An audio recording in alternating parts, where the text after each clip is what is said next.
Shalom, selamat pagi jemaat yang dikasihi oleh Tuhan. Kita patut mengucap syukur kalau pada kesempatan pagi ini Tuhan masih memberi kita kekuatan, kesehatan. Kita boleh bersama kembali bertemu di dalam program Sapaan Pastoral.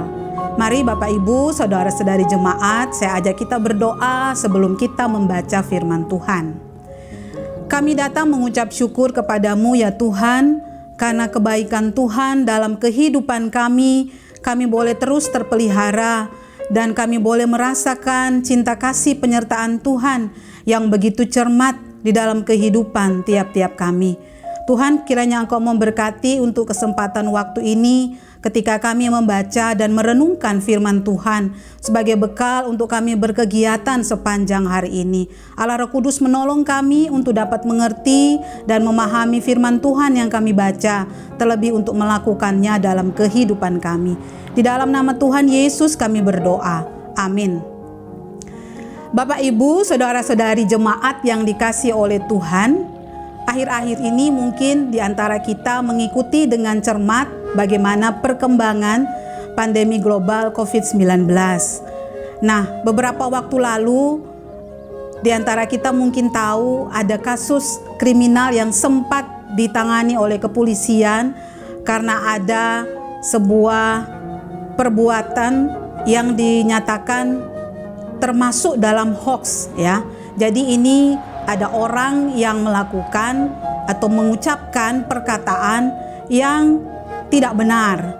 Nah, Bapak Ibu saudara-saudari jemaat, sebetulnya bagaimana perkataan itu yang seharusnya di dalam terang firman Tuhan.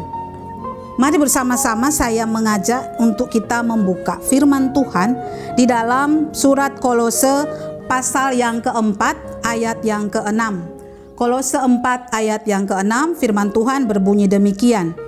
Hendaklah kata-katamu senantiasa penuh kasih, jangan hambar, sehingga kamu tahu bagaimana kamu harus memberi jawab kepada setiap orang. Bapak Ibu, saudara-saudari jemaat, ketika kita memberi perkataan kepada orang lain, kita perlu memperhatikan apakah kata-kata yang kita sampaikan itu mempunyai makna positif, apakah itu mempunyai makna yang membangun, apakah itu sebuah kebenaran, atau sebaliknya. Ketika masa-masa pandemi ini, orang banyak mengalami kesulitan, baik secara ekonomi, baik secara sosial, kemasyarakatan, bahkan mungkin kesehatan kita yang pada waktu-waktu ini begitu rentan. Kita harus menjaga itu dengan baik. Bayangkan ketika kesulitan ini kita sedang alami, lalu ada orang yang mengucapkan kata-kata yang menyakitkan, bukan kata-kata yang membangun. Apalagi kalau kata-kata itu tidak menjadi sebuah kebenaran. Rasul Paulus kepada jemaat Kolose mengingatkan bahwa sebagai jemaat Tuhan, mari kita memberi perkataan kepada satu dengan yang lain dengan muatan yang baik. Dikatakan di sini, hendaklah kata-katamu senantiasa penuh kasih, jangan hambar. Dalam bahasa aslinya, ini menyentuh kepada sistem penggaraman, pengasinan. Bagaimana fungsi garam itu dalam kehidupan kita setiap hari? Ibu-ibu di rumah tentu tahu bahwa garam itu memberi rasa.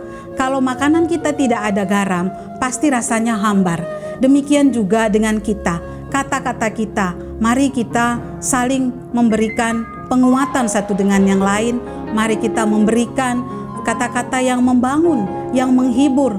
Hari-hari ini terlalu banyak orang yang mengalami kesedihan, terlalu banyak orang yang mengalami penderitaan oleh karena pekerjaan, oleh karena ekonomi, oleh karena persoalan keluarga, oleh karena kebimbangan akan masa depan dan lain sebagainya. Pandemi ini memberikan kepada umat manusia suatu tanda tanya yang besar. Tetapi saya mengajak, mari kita sebagai umat Tuhan, kita tetap menyerahkan dengan penuh iman bahwa kita percaya Tuhan memegang masa depan kita.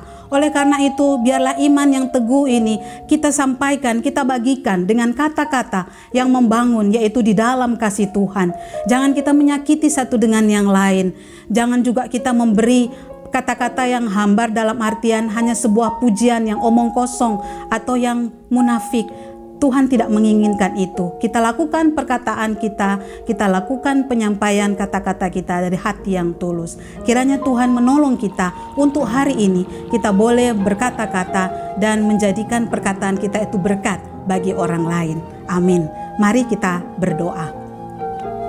Tuhan, kami bersyukur Engkau Allah yang penuh kasih, meneladankan kepada kami bahwa Engkau memberikan perkataan-perkataan firman Tuhan yang begitu membangun, yang begitu menolong dan menghibur satu dengan yang lain antara kami. Kami mau senantiasa menjalani kehidupan kami ya Tuhan dengan meneladani Engkau, memberikan perkataan-perkataan kami dengan memiliki makna bahwa kami dapat menjadi berkat lewat perkataan kami. Berkati kami hari ini Tuhan, biarlah kami menjadi saluran berkat lewat perkataan kami bagi orang lain. Di dalam nama Tuhan Yesus kami berdoa dan kami bersyukur. Amin. Demikian sapaan pastoral kita, Tuhan memberkati.